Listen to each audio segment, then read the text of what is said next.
চাল কুমড়ার মোরব্বা নিয়ে। এই যে চাল কুমড়ো এরকম লম্বা সাইজ, এইটাকে আমি মোরব্বা করতে গেলে হয়তো দুটো টুকরো করব। চারিদিকেই আমি এরকমভাবে কাঁটা চামচ দিয়ে ভালো করে করব, যাতে একটা জালিযুক্ত কিছু হয়। এই দেখুন কীরকম জালি হয়েছে, একদম মৌচাকের মতন জাল। এবার দেখুন আমার ছাপ্পাটাই জালি জালি করা হয়ে গেছে। 1 টেবিল স্পুন চুন আমি দিয়ে দিলাম।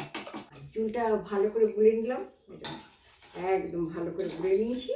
এইবারে এই ইয়েগুলো ছেড়ে দেবো এই জলের মধ্যে, চুন জলের মধ্যে দিয়ে দেবো। দিয়ে অন্তত 6-7 ঘন্টা তো রাখতেই হবে। চুন জলে ভেজাবার কারণ হলো শক্ত হয়ে যাবে, এটা স্টিফ হয়ে যাবে একদম। দেখুন চুনের জলটা, এটা আমি ফেলে দেবো। ফেলে দিয়ে আবার নতুন করে জল নিয়ে অন্তত 3 বার ধোবো। চাল কুমড়োগুলোকে আমি ভালো করে 3 বার ভালো করে চেপে চেপে ধুয়ে নেব। 1টা 2টা 3টা। এটা হলো আপনার যেরকম ব্যক্তিগত ব্যাপার, কেমন সাইজ করবেন না।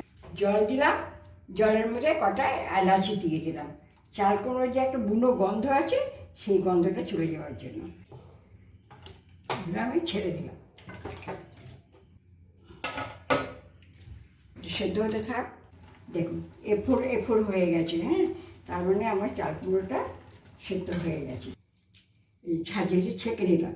চিনিটা এই যে 1 কাপ নিয়েছি তো, হাফ দিয়ে চিনিটাকে উল্টাবো পাল্টাবো, ধৈর্য সহকারে নাড়াচাড়াটা করতে হবে। উপর নিচ করে চিনিটাকে গলাতে হবে।